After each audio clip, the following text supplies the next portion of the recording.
June 6th, 1944. 5:47 in the morning. The grey, wind-torn waters of the English Channel. The ramps drop, and the world becomes noise. Not sound, noise.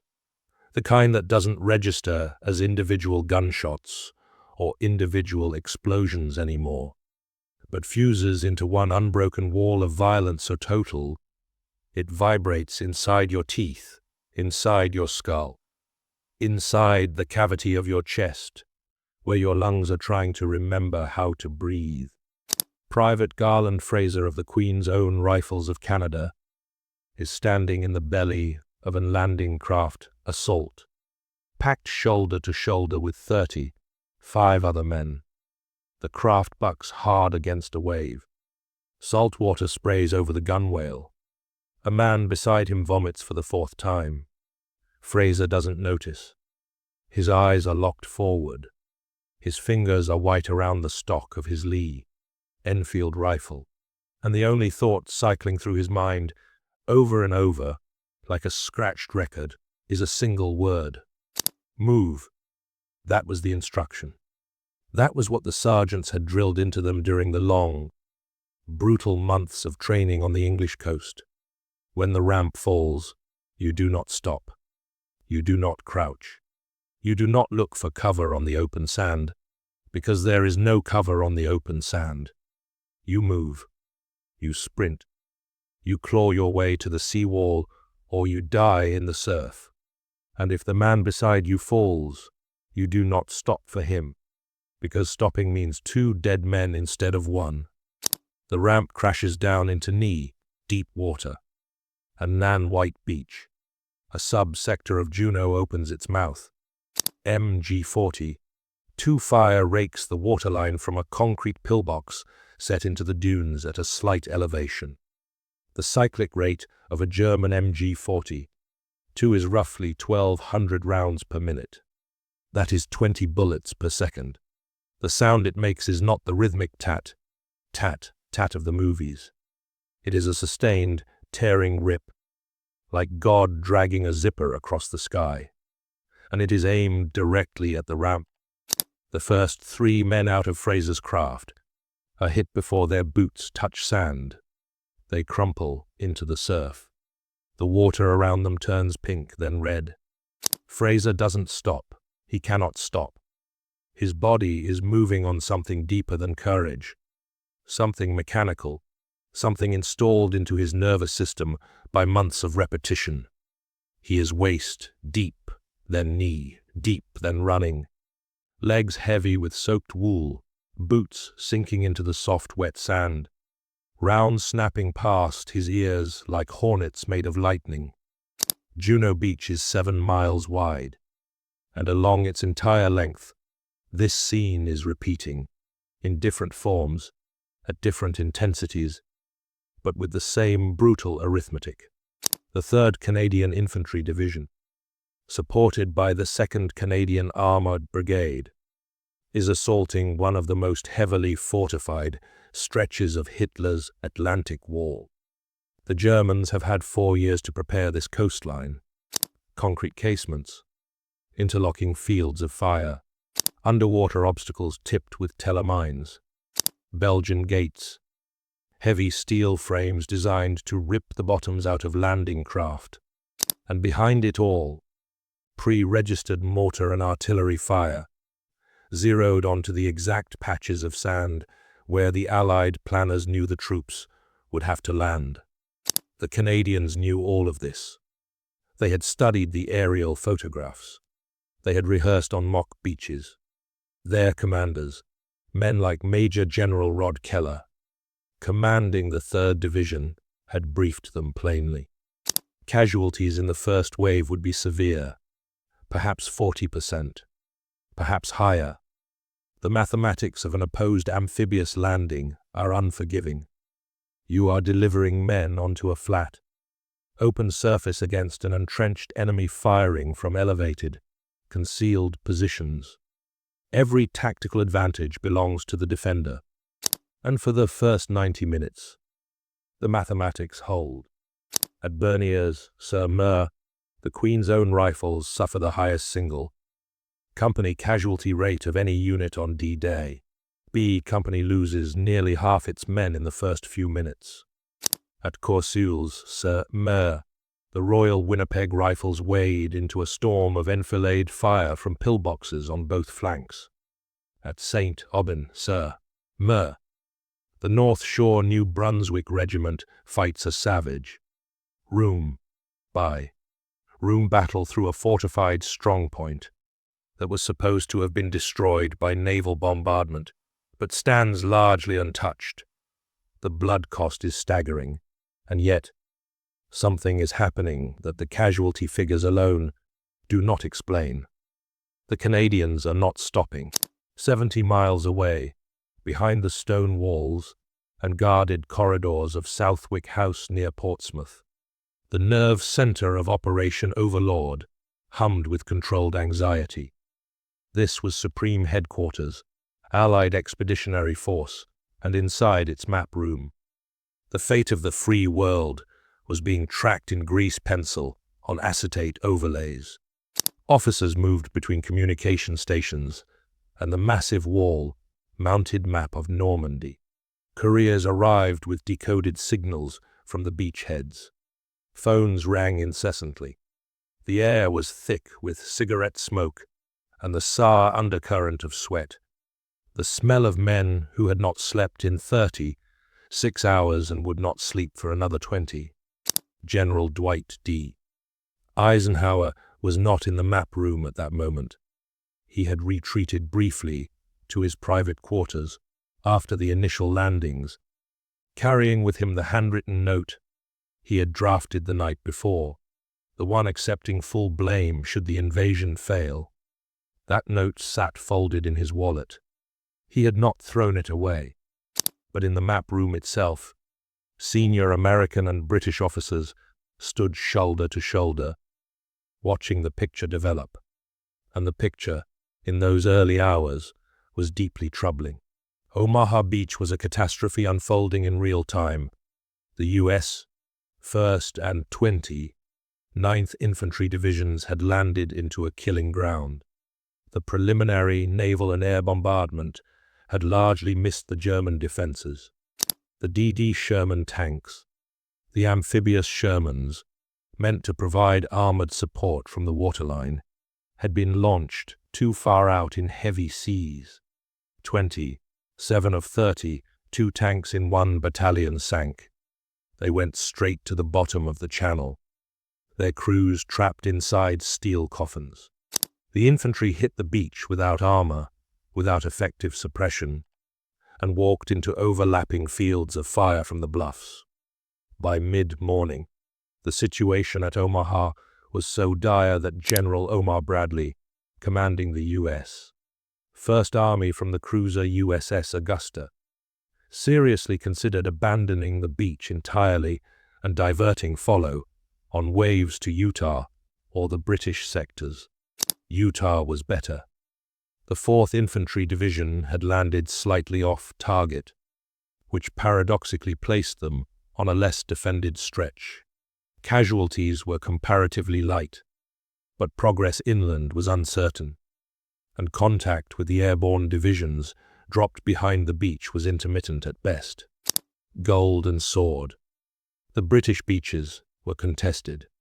The 50th Northumbrian Division on Gold and the 3rd British Division on Sword were fighting hard, making progress, but grinding against stiff resistance and the inevitable friction of complex operations.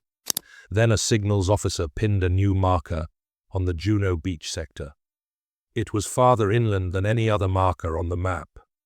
A brigadier general on the American liaison staff leaned forward, reading the notation.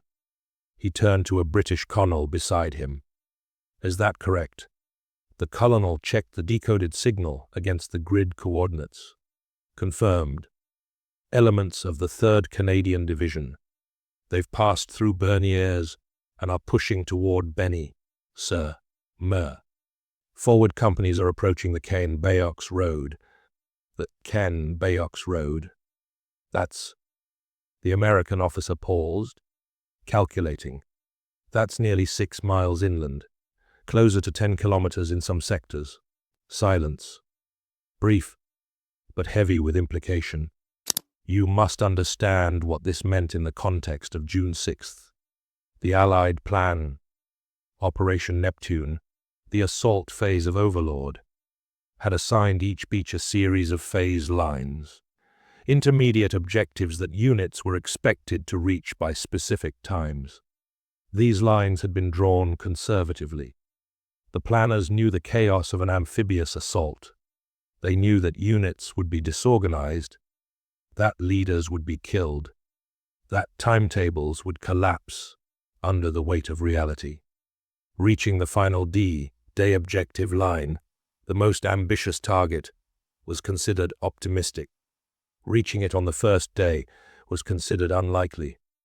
The Canadians were approaching it by mid-afternoon, and they were not doing it through reckless abandon. That was the part that made the professional soldiers in the room pause. Reports filtering back from Juneau described something far more sophisticated than raw courage. They described coordinated infantry, armor tactics executed under fire. They described engineers from the 6th Canadian Field Company and other units clearing lanes through minefields while bullets struck the sand around them. Not frantically, but methodically, following drilled procedures. They described company commanders killed in the first minutes, whose platoon sergeants assumed command without hesitation, without confusion, without missing a step. Sergeant Major Charlie Martin of the Queen's Own Rifles, one of the men who survived that initial slaughter on Nan White Beach, would later describe the advance inland with a simplicity that belayed its difficulty. The training took over, he said. You stopped thinking. Your body knew what to do. When a machine gun opened up from a farmhouse window, you didn't need an officer to tell you to send a section around the flank.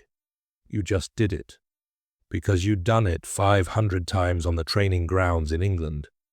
This was what American generals recognized. Men like Bradley, like Major General Leonard Gero commanding the 5th Corps, like the planners at Supreme Headquarters who had spent years studying what made units effective under fire. They had seen bravery before. North Africa was full of bravery. Kasserine Pass was full of brave men who died because bravery without discipline is just organized suicide. Italy, Solano Onzio had reinforced the lesson. Courage gets you onto the beach. Only training, leadership, and unit cohesion get you off it. The Canadians on Juneau were demonstrating all three, simultaneously, under conditions as brutal as anything the Western Allies had faced. By nightfall on June 6th, the 3rd Canadian Infantry Division had penetrated deeper into France than any other Allied formation. They held a lodgment that stretched from the coast to within sight of the Car Picket airfield, west of Caen. They had linked up with British forces on their flanks. They had cut roads, seized bridges, and established positions that would anchor the Allied line for the grinding weeks of battle to come. The cost had been enormous. 1,070 Canadian casualties on D-Day, including 359 killed. Behind them, on the sand of Juneau Beach, medics were still working over broken bodies, and the tide was still washing pink foam around the hulks of destroyed landing craft. But the beachhead held, and the line on the map, that thin, ambitious grease, pencil line that no one in the command room had truly expected to see reached on the first day, stood exactly where the Canadians had carried it. General Omar Bradley, in his post-war memoir, A Soldier's Story, would reflect on the performance of Allied units on D-Day with the measured language of a man who had seen enough war to know the difference between gallantry and competence. He did not single out the Canadians with dramatic praise. He didn't need to. The map spoke for itself. And Field Marshal Bernard Montgomery, complicated, egotistical, difficult Montgomery, who commanded all Allied ground forces for the assault phase, noted in his own dispatches that the Canadian sector had exceeded expectations. From Montgomery, a man who rarely credited anyone but himself, this was remarkable. But perhaps the truest testament came not from generals or field marshals, but from the German defenders themselves.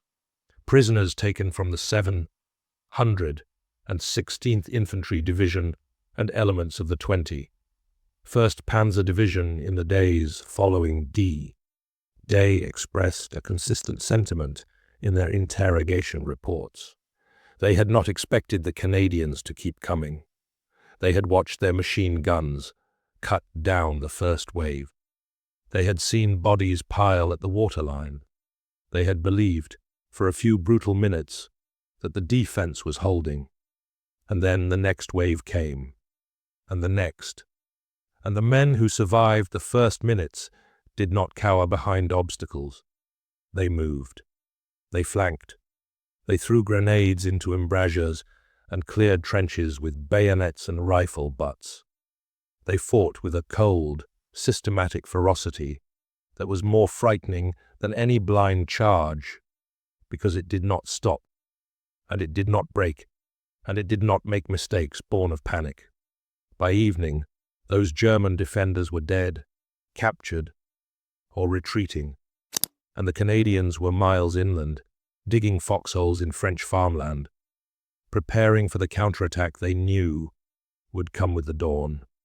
The largest amphibious invasion in human history had succeeded, not because of any single beach, any single division, any single nation. It succeeded because thousands of individual acts of skill and sacrifice, distributed across 50 miles of coastline, accumulated into something unstoppable. But on that map in Southwick House, on the evening of June 6, 1944, one arrow pointed farther into France than any other. It was marked with a small, simple notation, 3rd Canadian Infantry Division, and every general in the room could read what it meant. But here's what most people never talk about. What happened to those Canadians after D-Day? Because the story doesn't end on June 6th. In the weeks that followed, the 3rd Canadian Infantry Division was thrown into some of the most savage fighting of the entire Normandy campaign. Caen, Carpiquet, the Falaise Pocket, battles so brutal, so costly, that entire companies were wiped out and rebuilt, sometimes more than once. And yet almost none of it is remembered today. Why? Why did one of the most effective fighting forces of World War II become one of the most forgotten? That story is coming, but only if you're here to see it.